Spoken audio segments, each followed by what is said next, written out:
brought Control Warlock, some people have brought Cube.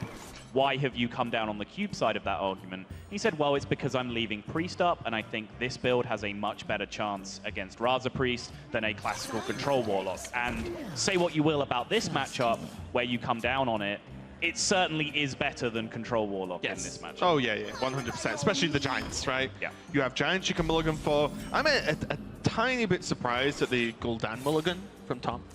He did end up throwing it away. Normally, that's what Gul'dan does in this matchup is say, you can just get Doom Guards, get everything out and go like face, make as many Doom Guards as possible and just not really care if he underwins, you know what I mean, or Dragonfires or clears the board. Because you're like, well, on turn 10 I press this and then I get 4 or 5 Doom Guards on the board and that's just going to be game. But Tom did go for a pretty hard mulligan, throw everything away, and going for the Giants. And turn 4 Giant, turn 5 Giant is very, very strong versus Priest. And also, if those live, he has Faceless Manipulators on top of that to just keep making 8/8s. Often as well, Cube into Dark Pact on a Giant. Priest can deal with one of them. It's normally it, to be completely honest, unless there's a cheeky potion that has the polymorph effect to deal with a second. He was offered the Poly as his first choice, which definitely would have been appealing, knowing, as we were talking about, these are open deck lists. Orange is very good in this format. There it is. Polymorph and draw 2. Look at this. That is the juice right there. That is what you want in this situation. Yeah, he's going to leave Kazak as a tip for that one, I think. I think it was like, yes, great service. There you go. It's a great answer to the Giant, but as we said, normally there's only, outside of Anduin later on, of course, the Shadow of Death, right? Yes. But having this done now, one, Orange didn't have Death in hand anyway, so that would have been a problem. But just getting rid of the 1 is absolutely huge. Just buys him that tiny bit more of time to be able to get on top of this matchup. And it's compounded by the fact that Tom has double Faceless Manipulator in his hand. This is a holdout from the old handlock days when you used to play Faceless Manipulator as part of a Leroy combo. But some matchups, you get them with Giants. You just copy your big threats, copy your Giants. And if a Giant sticks to the board, a lot of the time you would rather use a Faceless than your other Giant. Yeah. Because your other Giant is always another Giant. Your Faceless only has the opportunity to be that now. And that's what Orange took away from him with that Polymorph potion, at least from his perspective. But then he probably would have been slightly perturbed to see Giant number 2 immediately follow. Yeah, this gets scary again now. It's like, oh, that potion was so sick. You know, Polymorph, draw cards. Oh, he has another one. Great. I'll check Orange's list here. What is Elun's will? Yeah, he isn't running Master Spell. So I was just thinking, a lot of the time it's difficult to rely on a cube that you've left on the board and not Dark Pacted to go off, because Silence comes down, Master Spell, for example, comes down, and well, a lot of your strategy's ruined then at that point. But with one less Silence in the deck, might be a little bit more open for Tom to work with here. Faceless does seem good though. He could go for the trade and then just cube and then Dark Pact it to just get 2 more Giants on the board. That's why I love this deck. There's a million options. Yep. All the time. It looks like he's going to go for the cube. Doesn't need to use the Faceless. This one utilizes the cube, which can be hard to do sometimes. And 2, also heals himself back up. It's not like he's going to die next turn, but why not take the heal while you can, right?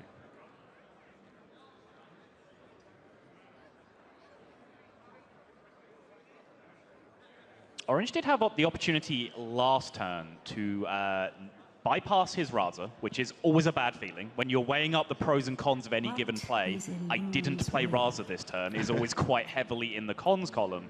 But he could have dealt with that Giant threat just with the Dragonfire Potion, trading in a 3/3 Dragonfire Potion away the 8/8.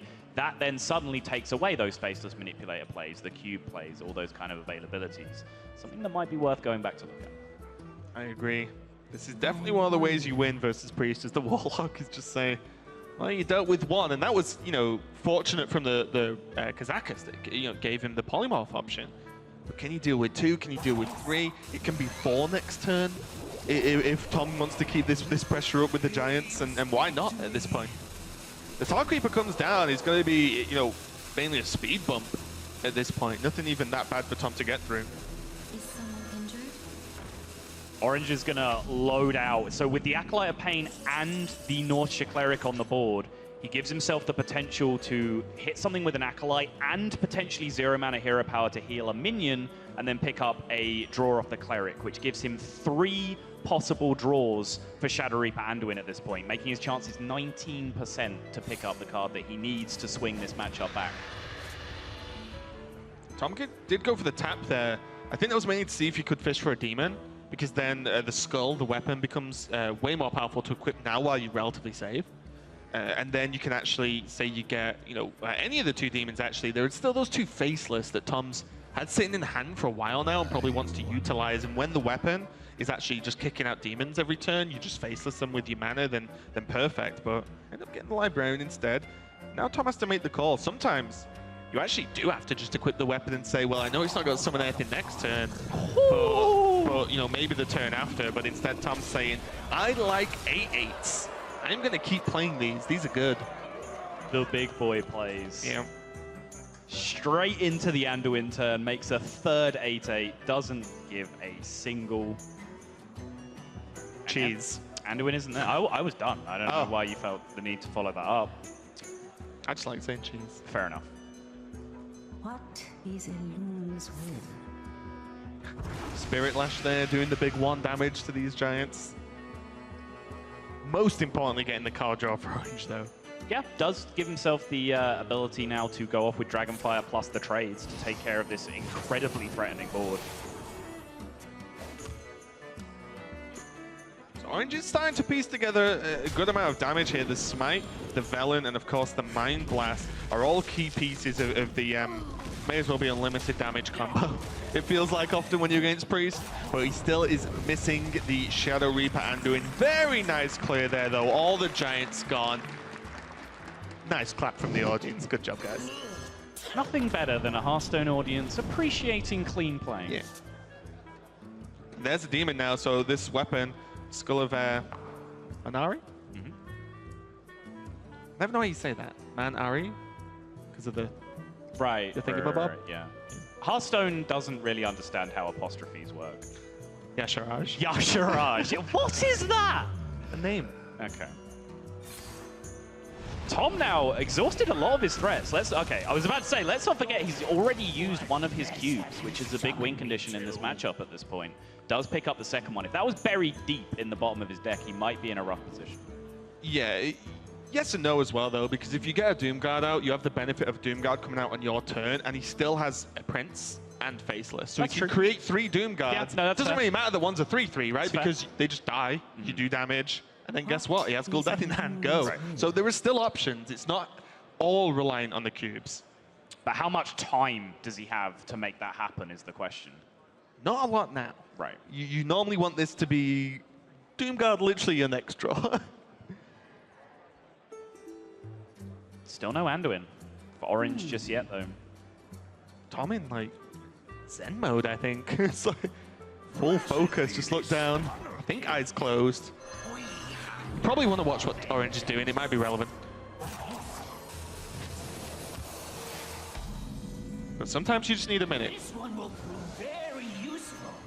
Oh, I love the weapons that talk in this game. They're so good.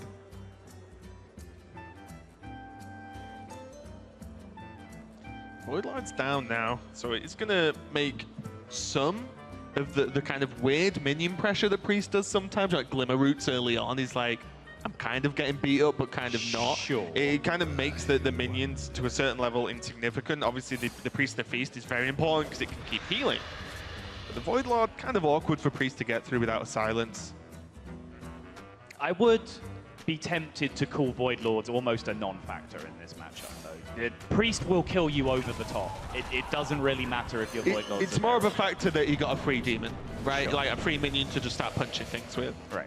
If anything, if you pollute your pool with too many Void Lords and by extension too many Void Walkers, that then gives you low rolls off your Gul'dan later on. Sometimes, a lot of the time, you're very happy that this Void Lord, if it receives a silence. Yes. You're like, yes, please. Which again, then from the Priest side, you should try your very hardest not to be silencing a Void Lord in this matchup. That is not a good play from the Priest side. Only the other day, I Gul'dan'd into 7 Void Walkers. It was a dark moment. Lyra. A lot of discussion between Lyra and Gadgetzan that I feel has never ended. No one's decided. Orange was very much on the Auctioneer train last time we saw it That's at, what I mean, Summer yeah. Championships, yeah.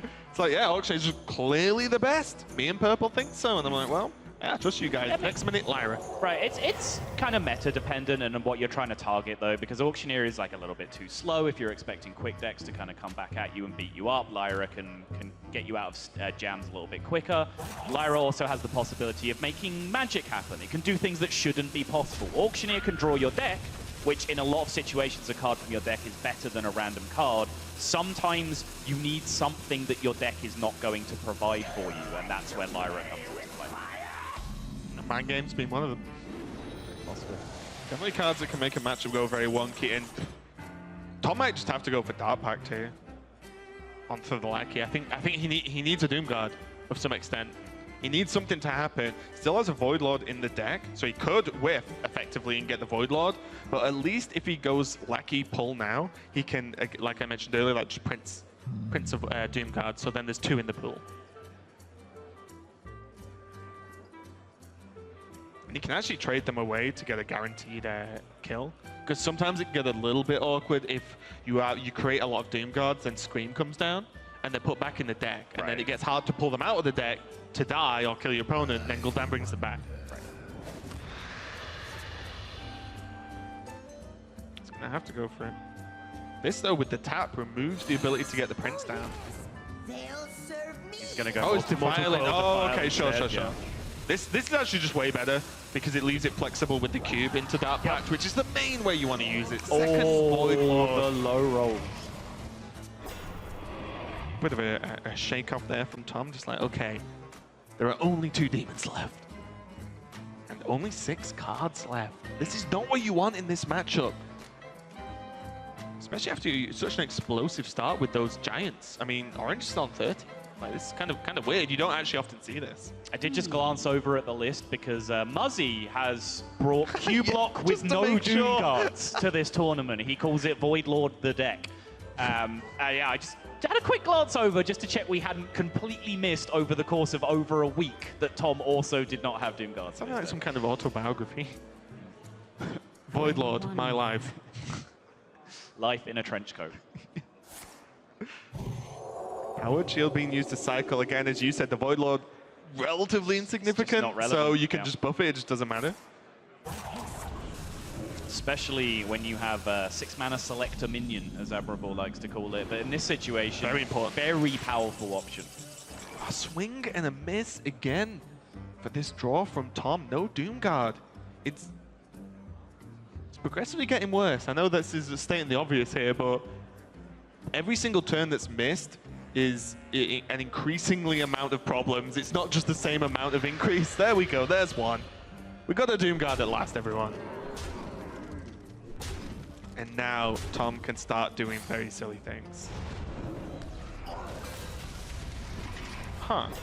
It's absolutely necessary. How are you ever Doom Guarding your opponent in the face if you do not prevent him from gaining control of that Void Lord? It still hurts. It does. It's Still very hurts. painful. Because now you can't do fun things. Or adds fun things, should I say. Especially with both Defiles gone for Tom already as well, which is your other easy activator for cubes and things later on. It would be so sick as well. When you have, you know, if you had a Defile left, you can do stupid things with Cube, Tarim, Defile on certain boards. This does limit the options here, but as you said, if Tom isn't hitting through 1,000 health worth of Taunt minions at this point. Oh yes. Ooh. They'll serve me now. Dark Pact your lackey, that's a good play, right? It is doable. I don't think it pulls a demon though. No, it doesn't. Feels bad. Imagine if the Lackey was just like attached to the deck it came from. Just pull one of the Doom Guards out of Tom's deck. You'd be like, wait, what? It shouldn't work like this. And this is cute. Orange deliberately Dark Pacts the larger 3/3 away to prevent these 1/3s being able to be traded off the board, congesting the board space with 1/3s that are not threatening to kill him. Hellfire's a really good card. Actually slots in very nicely.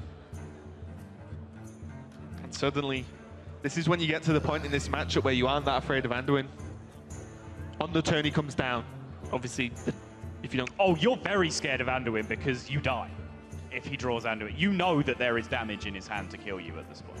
Yeah, I mean, like, you have that Anduin turn where you Right. can blow up and then you can Gul'dan and go. You have to kill him on the That's what I'm back. saying, yeah, that's what I'm saying. This, the play from Orange was kind of important on a number of levels, though. Like, firstly, the 1-3s weren't threatening to kill him, as I said, but also the board state was so congested that Orange had calculated Skull of the Minari was going to pull a Doom Guard, which would then fill the board, and Tom would have to do something weird to then be able to faceless or cube a Doom Guard, because there would not be board space under normal circumstances. Tom made that happen, does find himself the faceless setup, and now Orange is staring down potential lethal coming back the other way. Matchup on a knife edge. We talked a lot about Orange just, you know, taking his time to get to the Doom Guards. There is a card missing from Orange's hand that he has also not drawn. That is very, very important in this matchup and in this deck as a whole. The Anduin is not there. And Orange doesn't really have a way to make that happen sooner. There's no draw. I wonder. It's all just answers and answers to questions that Tom's not even particularly asking at this point.